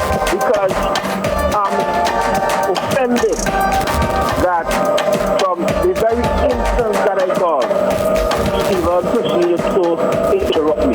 Okay? Because there's nothing I said this morning that was politically biased. I know I gave him a jab, and that was deliberate only because he kept interrupting me when I was trying to speak. You know, whenever I call and I speak on this issue, I call someone who owns a business in Canada, who has employees, whose employees are affected. I am home, my employees are home. I call as someone who was a journalist at one time, and so I could look around the region. I do a lot of reading, and I could do a fair comparative analysis of what's happening in St. Vincent and the Caribbean. I won't even compare to Canada and the other countries, but the comparison should be to similar countries. And that's what I've been doing. And the stimulus package in St. Vincent is small compared to St. Kitts, compared to Grenada, compared to St. Lucia, and so on and so forth. And that's all I've been basically saying, that as a businessman, Gonzalez needs to do more if he wants to really stimulate the economy. If you really want to address the health aspect, for example, of COVID-19, on the 12th of March, I posted on Facebook a set of measures related to water availability that ought to be implemented. Their suggestions. I said, for example, that all water meters that are maybe previously disconnected should be reconnected. I said 2, standpipes should be erected throughout St. Vincent and the Grenadines. And I said 3, that there should be a large discount on water bills, so that people feel like they can freely use the water for hygienic purposes and so on. Those are the things I've been talking about, So, when I call, and when you ask me to call me, okay, please give me the time to speak. Hold on, Marlon. You got time more than the average caller. Okay, you went over the top. I should have brought the station ID at 9 o'clock. I went past that. So why are you saying that? Why are you saying that you didn't get time? Don't lie. Because in this instance, he even kept interrupting me before I could. So what you wanted me to do? Continue going past the top of the hour? No. So what you wanted? What did you want? All I'm saying, I come into your house, you say, listen, man, let the man speak. It's as simple as that. Okay? So you're blaming me now? And to say that I didn't give you enough time, so you wanted more time? Anyhow, Bing. So I'm a man who says what's on my mind, and I said it. Okay? I said it. Okay? And apart from that, keep up the good work. I will see Stephen again, when he comes to Toronto. I'll see him again. So, anyhow, have a good one, man. Thank you, my brother. Have a good day. On the WhatsApp, we have a question for Stephen. Before you do that, I have a nice one from Bassi Alexander for Stephen. Stephen is a man of integrity. Ralph can't tell him what or what not to say. Tomorrow, he could be the He could be the opposite to today, but no gun license for you, Stephen. Thank you for reminding me of that, Massey. Right. He was sitting in his no money for Marcus for his property. Right? But I can't say that either, right? Because Ralph told me not to say it, so I have to watch myself now. Sorry. Unfortunately, Marlon, I am the one who had the conversation with Stephen on the weekend. Him and I spoke, and I said, Stephen, it's time for you to come back on the program. I twist his arm. Ralph called you. Well, we know that. We know that's true. Let's go, baby. We call for a different reason. We know that ain't true. Someone on the WhatsApp is saying, I can't find that message. They're basically saying that I don't know if I'm allowed to call the name of the company, but a company is basically saying that now they can't pay their staff if they go on vacation. Right. And they're just wondering, what is your feedback on that? We live in extremely difficult times. Extremely difficult times. If a company can't pay, if they don't have the cash, what are you going to do? That's the reality of a private business, right? A private business is not a government. They don't have access to the resources of a government. And if your private business says, sorry guys, I'm sending you on vacation, hopefully we'll be back in 2 or 3 months and we'll be able to pay you then. The other thing is that we are a country, I believe we have laws in this country and labor laws that says what you can and cannot do. You cannot just send somebody home and not pay them. There's an employment contract between you and your employee. You have to sit down and work it out with the employee what you can and cannot do. But at the end of the day, if a company has no cash in the bank to pay people, what is a government going to do? Force them? By the way, you know what was interesting too about this? I read all the stuff about the stimulus that he's done, right? And now you hear the complaints from the NDP fanatics. If Ralph had done nothing, what would have happened then? They'd have cost him the other way. So you can't win either way. You try something, you're saying, listen, this is 3 to 0.5% of our GDP. That's a big number for St. Vincent and the Grenadines. And by the way, this is before anything comes from the CDB and the ECCB and all of those kind of organizations that are working. So there'll be a lot more to come, I believe. But my point is here, is there anything wrong with what he is doing here? Yes, you can argue it's not enough, it needs to be more. You can argue all of those things. You have legitimate points, right? Yes, you should pay the van drivers more. Okay, fine. But then again, guys, you have a limited resources. You decide how you're going to spend it. It is not unlimited, right? That is what you elect a government for, to make those kinds of decisions. I remember after the floods in December 2013, how everybody carried on to, right? I mean, it's quite amazing to me that everybody sees everything only through political lenses. Marlon can never say that the government did anything good, apparently. There's nothing right in the stimulus package, it's all wrong. Same with Jerry, I believe it's fair to say, right? I don't hear him saying one positive thing. I don't know if that's correct, Jerry. Well, I don't know. He can correct himself when he calls in tomorrow, right? What did he call in this morning? What did he call in this morning? That's this morning, but I'm saying. But, the only thing Jerry could find out Jerry to talk disagreed about. with me when I was going hard at the government, and Jerry disagreed with me. Well, in that case, I'm happy to hear that, right? But I'm telling you now, we're in the middle of a national catastrophe facing us. And this is not the time to be seeing things through red or yellow lenses. This is the time for figuring out, guys, how do we get through this thing together? Because we are all screwed if this continues. Government will not be able to pay people's salaries in 4, 5, or 6 months if this thing continues. We need to figure a way out. We need to be honest and realistic about what it is we are trying to do. It's all well and good to say, shut down the country, shut this down, shut everything down. And then what happens? Can we be sensible here? Stephen, I think persons get emotional because they have to make a choice between health. You're absolutely right. And the economy. You're absolutely right. And the average person will pick health. Yes. Because persons are thinking about... Not from what I've been seeing. Really? Especially if we were to go based on our WhatsApp, I can't agree with you. Listen, most people will pick their own health. They may not pick somebody else's health, right? But listen. That's crazy. First of all, health and the economy go together. They're not separate trade-offs. Okay? I don't agree with you. You should not have a healthy economy if you do not have a healthy health system. Economy. We're talking about health. No. I'm saying to you, health. if you do not have a good, healthy economy, right? It's really hard to provide good health care. Right? You could make an argument that Cuba has done it, right? But they're a very different system. They're not a democracy in the traditional sense of it, right? And they do things a different way. So you can make an argument in that case. But ultimately, countries who have good economies generally are able to handle these kinds of crises better. Right? Excluding the United States because they have a very different system. They're far more capitalist, dog-eat-dog kind of world, as opposed to Germany or in Italy or United Kingdom or whatever, But Italy hasn't been able to handle the virus because they've had way too many outbreaks to handle the levels of what's in their system. I see in Britain they're organizing hospitals because they know what's coming at them, and they're organizing things where people are going to go and get ventilators. Our government has said that they're ordering equipment. They're ordering health equipment, including ventilators and things to protect working people and whatever, and hopefully it's going to be here in a week or two, right? Now, if you want to, you could pick and say, they should have seen this coming 3 months ago and they should have ordered it 3 months ago. But you could say that of almost any government in the world. Yes, but additionally, Stephen, when the average person is on social media, the average person, right? Okay. And they look at the international news. Yes. When they see what's taking place internationally, it makes people get scared and worried. It's fair. But hold on a second. Fair. For me...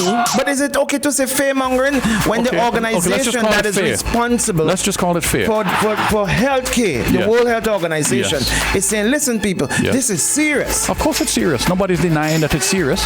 But we also need to be realistic about what the death rate is going to be, because the fear is driven by the fear of dying. We keep repeating this over and over again. All right? When this is all said and done, you will see a death rate of between 0.5 and 1% is my bet. We'll see who's right and wrong. We're not going to see 2,000 Vincentians dying. I don't see that happening. Bassi sent me a message yesterday. I think I sent it. Yes. Bassi sent me a message yesterday, and he said to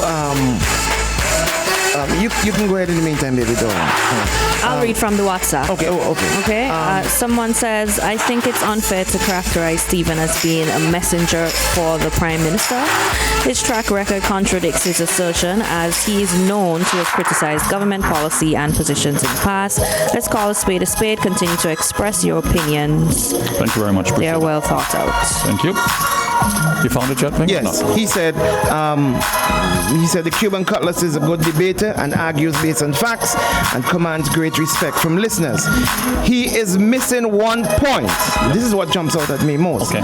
The number of deaths in the world will be recorded for 2020 will be greatly increased by tens of thousands. Isn't that a fact? It's absolutely correct. Tens of thousands of people will die from this virus. There's no doubt about that. However, Bing, I want to repeat again, and I'm not trivializing human life or whatever I am, but we do demand some sort of perspective, right? You know, as I said, in the United States, 3 to 3.5 million people die every single year. Okay? 3 million people are not going to die from coronavirus in the United States. Okay, the most realistic from the experts don't know that. You have to rely on what the most expert people will tell you, because hopefully they're more knowledge than us. Dr. Fauci or whatever his name is, who's always on the thing, right? He is the expert in infectious disease. He has access to all the records and everything, and he publicly stated between 100 and 200,000 people he thinks will die in the United States. He may be right, he may be wrong. Right, but I have to rely on something. And if he tells you that, right, there's 3 million people dying every year in the United States. Let's call it an extra 200,000 people will die because of this disease. Okay, let's be realistic here. What are the numbers right now in terms of the deaths? Deaths right now? Yes. And we don't know how long this thing is going to go on for. Correct, we don't. Right? Yep. So if you look at the numbers, it would be okay to forecast that in the next 5 months or so. No, you don't think in 5 months? No, you can't just take that and project it on upwards forever. That's not. No, I'm saying in 5 months' time. In 5 months' time. No, but here, what? Right now, according to this thing, right, we've got about 800,000 cases. Okay, active cases, and we've got the same thing Danny's got there, right? I look at it all the time. Right, we got 40,000 people dead so far. Right. 4 months into the virus. Right. It is going to get a lot worse. It is going to get a lot worse. Nobody's denying that thing. Nobody's saying that this isn't a terrible thing. What I am saying is we don't need to panic, because the vast majority of you out there who get this virus are going to be just fine. 8 out of 10 of you will get the virus and will have minor symptoms. 8 out of 10 will have minor symptoms. 20% will need some additional help. Let's try and focus on them and figure out how to help them. We got to take a break right now, and we got Dr. Richards coming right up after the break. Let's do this and come back.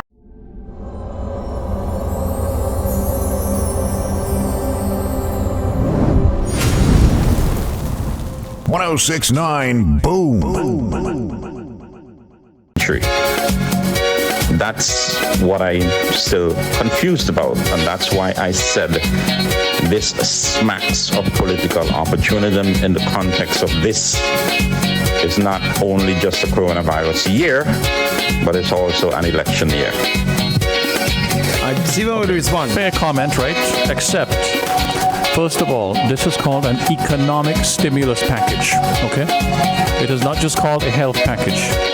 It is designed, to stimulate the economy, because the Prime Minister and his government have made a decision that they're not going to shut down the country. They also recognize that there's going to be significant economic contraction in the private sector. Tourism is basically dead in St. Vincent and the Grenadines for at least the next 3 months, at least. Therefore, he has decided that he wants to get more money into the hands of people. This is how economic stimulus works. You get as much money as you can into the hands of people who then will hopefully turn around and spend it. So how do you get money into the hands of people? Well, it's hopefully trying to get them to do something productive with it. You don't just hand them a cash and put money in their bank account. I know some countries have been able to do that. We as St. Vincent and the Grenadines, I don't think we're capable of that. I could be wrong, but I'm not aware of that, right? So, okay, how do I do that? Well, there's a thing called a public works program. Every year, as you know, I think 2 or 3 times a year, I think we spend maybe $4 or $5 million every year cutting the grass at the sides of the roads. Almost every year. Not sure if it's that much money or not. I could be wrong, but I think that's what they announced at one time. What does that accomplish? Well, other than the fact that it does clean up the sides of the roads and make it more drivable and more passable for pedestrians, it also accomplishes the fact of getting money into people's hands. And they will then turn around and spend that money. That's called economic stimulation. The fact that people choose to focus on painting up buildings, that's not where most of the money is going to be spent. However, Stephen, could that stimulus package to get money into people's hands be used to combat the COVID virus? In what way? Go ahead, tell me. I don't know. You could make an argument. I'm going to buy more ventilators. I'm going to buy more I'm going to do more of this, more of that. I suggested yesterday hotel rooms for people going to quarantine. You did. Except, again, right? You have to make a trade-off here. This is what I keep saying, Big, right? We are making a trade-off. What's the Prime Minister has made a trade-off that he's trying to keep his economy as alive as possible. Interestingly enough, the same people in Singapore who we talk about so much also are also trying to make, they were on BBC last night, they asked, what do you want to do? And spending the money in hotel rooms will not... I don't think it'll help. I'm not saying it will not help. You're keeping housekeepers. I'm not saying it will not help. You're keeping housekeepers at work. You're keeping the bars, the restaurants open, and all of that. I think my position is that you get more bang for your buck by paying with if it is spent properly and well, and it doesn't just go to political cronies who then pocket most of the money. But you think? I think you get more bang for your buck on roadworks and public works and so on. I think so. Yes, that's my view. I think it is better at this point in time. Now, I'm not saying that if we suddenly get 100 cases in here, that in that case, what you're suggesting is exactly what you can do, which is then go and say, okay, we're going to send the hotels. One of the things that we should have discussed this morning that we didn't discuss was persons breaking quarantine. Yes. Which is a major threat. It is a major threat to us, correct. We have persons who came in recently, and instead of staying in quarantine, they're out and about on the roads. You can't keep a proper handle on them. Correct. If in fact they've got this virus, they're in homes because the average home, which by the way is a very low risk that they will have the virus. The average home don't have an additional room. Go ahead. And they're going to be using the same bathroom. Yes. They're going to be using the same kitchen. Correct. So then do we then quarantine the entire home? Let's look at this. I'm being practical here, though. Let's also be practical here. You see how many people have come home in St. Vincent and Grenadines in the last month since this thing has been an issue in New York and in North America? One flight came with 90. Right, but there's been a lot more than that, correct? Yes. A lot more, right? And they've been coming for more than 2 weeks, correct? Yes. We haven't seen any surge in cases yet. But we don't know. We don't know. So again, it comes down to a balance. What do you want to do? Do you want to basically say to people, we're putting you in this hotel on the mandatory quarantine or not? It's a judgment call, and you decide where the risk is. I personally don't see the risk significant enough to justify spending. I think it has a risk where persons are breaking quarantine. Listen, yesterday someone messaged me, a very good friend of mine, said, listen, Bing, I am in the gym, and someone who just came in is in the gym. And what did that person do? I don't know. You know what they should have done? Right? That is my point. There's an element of personal responsibility, and we're responsible for each other. You know what that person should have done? They should have said, first of all, you're breaking the quarantine, please leave.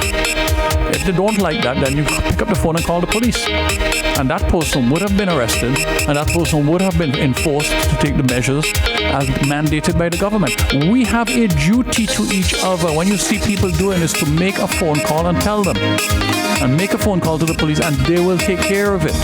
Right? You can't. We don't want to imprison everybody. You have to. It's about balancing. It's not just about doing everything strictly to keep the coronavirus at bay. Because if we wanted to do that, I told you how that could be accomplished. You shut down the entire world for 2 or 3 months where nobody goes anywhere. But that may not be physically even possible to do. Because you do have emergency services, you do have to feed people. You know, it's not simplistic the way some of us would like it to be. And we're making a judgment call. And we have made a different judgment call than Grenada has made, or St. Lucia has made. Right? They have shut down everything in sight. And yet, currently, they both have more cases than we have. So has that been any more effective? Well, no, we might have a very in 2 weeks' time. In 2 weeks' time, we might have a very different conversation. Thank you very much. Because for right Prime now, Minister, at one point, the Prime Minister's justification, he was using Barbados, right, as an example. And now, where's Barbados? They got 19 cases. No, they're not for 24 cases. Right? Yes. So we can't say in 1 week everything can change, Stephen. I agree with you. I said we could be having a very different conversation. We got to wrap it up. It's a minute past. Baby doll, let's wrap it up. How you want to do it? You want to read the message? You want to just let's wrap it up and say goodbye? Yes, because it is 10. Yeah, time to go home. Yeah. We had a great one this morning as per usual. Bassi said yesterday, and he don't think we could have topped yesterday. yesterday's program. Well, I don't know what he was saying. I don't know what he was saying this morning. He was so adamant that yesterday's program was the peak of OMG. And you know what's I don't know what he's going to say this morning. Bassy and I probably fundamentally disagree, but it doesn't change the fact that Bassy can say, yeah, he has a point, or he doesn't. I may disagree with him, but I still, that's what we need more of in this country. Instead of people saying Ralph sent you to do something, now maybe we could have more. You and I have fought over this issue, but we know that next week, the same people who question you will sing hallelujah to you next week, right? And vice versa. So we know how this business goes. I want you to repeat as I walk out the door. Reasonable people can disagree. We don't have to accost people and tell them Ralph sent them and say silly things like that unnecessarily. You get emotional. I know that, but in that case, just say I'm sorry. I shouldn't have said that. Don't make excuses while I was trying to throw a thing under him. That's not necessary. That's all. We say things and some things we are wrong. That's all. I said something with Jared and you said I was wrong. I said in that case I apologize. I'm wrong. Yeah. Right? But people need to start being a little better in how we treat each other and opinions. It's just an opinion, guys. Listen to me. The same Marlon will be holding you up next week. Oh, of course. If I come in here and cuss Ralph or whatever and said he'll suddenly be 100% behind me. At some stage, we need to get past just seeing things through political colors. What's ironic, I feel, Bing, because I think people overseas actually seeing more political colors than us. By the way, I just got a message saying that we need to come get our lobsters. You know who that is from? Yeah, I know. We need to have things to discuss, Flex, you're part of the team now, buddy. We have to discuss this matter. Yeah. We got our... Let's line up Grant now. Yeah. We need an update. We were talking about that yesterday. And he just messaged. 4 Shells is the place to go. When is the season end? I'm paying this time. You're paying this time. He didn't pay last time. I will pay this time. All right, cool. So when is it? When we're gonna do this? On the weekend. On the weekend. Yeah, we're gonna do our. And maybe Dean will invite his guest back so we could find out. We need to find out the people have to make really happened. I was not there. Yes, you are. You are there. Guys, have a great day. Thank you very much. Be safe. We'll chat. Yeah, I'll be safe. As usual. Let me I can't again. say that. I have a better chance of walking down the road and dropping dead of a heart attack than of getting infected by COVID-19 and dying. That's the reality. Okay. Have a wonderful day, ladies and gentlemen. Dean said, don't forget, guys, we're having a lobster fest. You never show up, and Grant I showed up the last time. Where's Grant these days? He's around. I showed up the last time, didn't I? Are they still locking people up in jail or not? We gotta ask Grant. Because we have to ask. Didn't I show up the last time? I showed up. Goodbye. We all showed up. Grant showed up. Yeah. Flex, you gonna show up this weekend? Yeah. Well, you got other things. You got other things that you have a great one. We'll be back tomorrow morning. Same time, same place, OMG. Have yourself a great one. Let's give out the number again, baby doll. So that Mr. Weeks won't say. We got to remember, call the number. Don't go to the health center or to the hospital. Call the number, please. Please call this number. 543 HEAL. And the HEAL stands for 4325. I know he's gonna say, but you still don't know. Look who's here. Looking all right. Showing some. Jill, come to the microphone. Yeah, Tweet said we have to do this. Good morning, Jill. He's gone back to that. What? Good morning. You don't want me saying Jill. What? But Teresa, we have to do this. Yeah, but that's me. Okay, all right, cool. How are you? I'm good. Yeah? You look good. Yeah? Not morning. What is he? He over. Where did you wear it? There's right to go. Where's your shreds? The dark shreds. Oh yeah, okay, cool. Funny enough, I came down the van and the guy next to me, it looked like shady. So no, he had a strong resemblance to the dark shreds, short pants, and a t-shirt. Go watch on his hand. Drugs money? Yeah, just drugs money. Shady, do you drugs? I still have my bucket of weed on my bed at home. Anybody wants to check me, please? I got some weed to sell. Check me. I got some bucket of weed at home to check me. Until tomorrow. Okay. Baby doll, you good? Big up to Flex. Big up Flex did a good job this morning. Awesome. Yeah. Flex, you get some love. You get some love on WhatsApp as well too. Yeah. You're gonna see what it's like to be part of a real team. Yeah. Okay. But you got some cussing too, eh? Prepare yourself for that. She don't say how to cuss you. Will I lie? Yes, you would. Have a great day, people. We got a lovely country tomorrow morning.